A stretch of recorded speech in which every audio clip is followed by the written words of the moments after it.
3 लाख वास्तविक ह्या निकालानंतर व्हायला पाहिजे तसं वाटत होतं, परंतु 1,48,000 मतावर जनतेनं रोखले गेलेलं आहे. त्यामुळं महायुतीच्या सगळ्याच कार्यकर्त्यांनी काम केलेलं आहे. गेले 2-3 महिने लोकसभेच्या निमित्ताने प्रचार करत होतो की तिसऱ्यांदा प्रधानमंत्री म्हणून नरेंद्र मोदींना पुन्हा करण्यासाठी आपण सर्वांनी मतदान करावं आणि गेल्या 10 वर्षाच्या कार्यकाळात त्यांनी जी विकासाची कामं असतील, गोरगरीब आणि सामान्य माणसाच्या घटकाला न्याय देण्याचं काम असेल किंवा देश एक जागतिक स्तरावर नेण्याचं काम असेल, जे अतिशय चांगल्या पद्धतीने केलेलं आहे, त्यासाठी पुन्हा एकदा देशाची प्रतिमा जगामध्ये उंचावण्यासाठी त्यांना संधी द्यावी अशी विनंती केली होती. ठीक आहे, काही जागा आम्हाला कमी पडल्या, परंतु NDAच्या सरकारची शपथविधी उद्या प्रधानमंत्री नरेंद्र मोदीजी घेत आहेत, त्यांना आमच्या मनपूर्वक शुभेच्छा.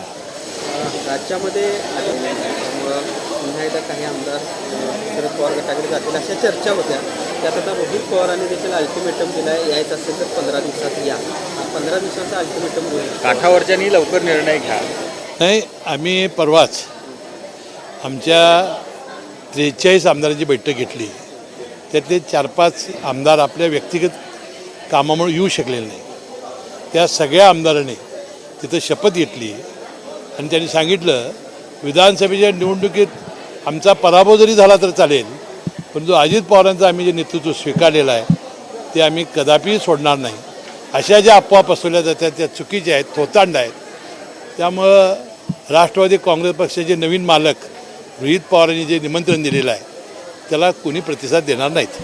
कोल्हापूर लोकसभा मतदारसंघात आपण पावसाळ्यामध्ये एकमेकाला आरोप केले जात आहेत. या निमित्तानं घाडगे आणि मुश्रीफ गट सोशल मीडिया कसलेही आरोप आणि प्रत्यारोप करण्याची आवश्यकता नाही. संजय मंडलिकांचा जो या कागल तालुक्यामध्ये मतदारसंघामध्ये गट आहे त्या गटाला माहिती आहे कुणी प्रामाणिकपणानं प्रचार केलेला आहे, कोण अप्रामाणिक आहे, त्यावर मला चर्चा करण्याची आवश्यकता नाही. परंतु छत्रपती शाहू महाराज हे फार मोठ्या प्रचंड मताधिक्याने निवडून येतील असं मला स्वतःला वाटत होतं. कारण एका बाजूला दलित, एका बाजूला अल्पसंख्याक समाज, त्यांच्या जिल्हाभर असलेल्या जमिनी, हे सगळं बघतात. ते 3 लाख वास्तविक ह्या निकालानंतर व्हायला पाहिजे तसं वाटत होतं, परंतु 1,48,000 मतावर जनतेनं रोखले गेलेलं आहे. त्यामुळं महायुतीच्या सगळ्याच कार्यकर्त्यांनी काम केलेलं आहे. कमी अधिक काम केलं असेल, परंतु आमच्या मतदारसंघापुरतं संजय मंडलिकांचा गट हा गावागावात आहे, त्यानं बघितलेला आहे, पाहिलेला आहे. त्यामुळं त्याला परत त्यांनी पुरावा देण्याची आवश्यकता नाही. पण सुरुवात असा आरोप नाही, माझं आम्ही कुठे तक्रार करतो त्या विषयावर आता मी चर्चाच करू नका. चर्चा बंद. पुढं शक्तीपीठ महामार्ग आहे, तो शक्तीपीठ महामार्ग रद्द व्हावा यासाठी तुम्ही प्रयत्न करणार आहात. शक्तीपीठ महामार्ग रद्दच झाला पाहिजे. कारण जवळजवळ 12 लोकसभेच्या जागा यामध्ये पराभूत झालेल्या आहेत. त्यातली कोल्हापूरमध्ये त्याचा एक परिणाम झालेला आहे.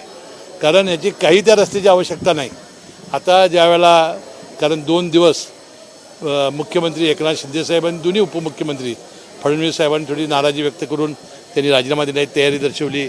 अजितदादा पवार थोडेसे नाराज होते, त्यामुळे हा विषय आम्ही काढू शकलो नाही. आता ज्यावेळा आता मंगळवारपासून आता आचारसंहिता उठलेली आहे, त्यावेळा सुरू होईल, त्यावेळा आम्ही सगळं शिष्टमंडळ घेऊन हा रस्ता रद्दच करायला लावू एवढा विश्वास देतो. जयंत पाटील अजित पवार गटामध्ये येतील असं धर्मराव बाबा आसरा म्हणतात, तशा काही चर्चा झालेल्या आहेत का? नाही, त्याची काही मला माहिती नाही. तू एक लक्षात ठेवा की ज्या पद्धतीनं नरेंद्र मोदी साहेब पुन्हा पंतप्रधान झालेले आहेत, त्यामुळं सगळ्यांच्या वाटा आमच्याकडे यायला सुकर झालेल्या आहेत.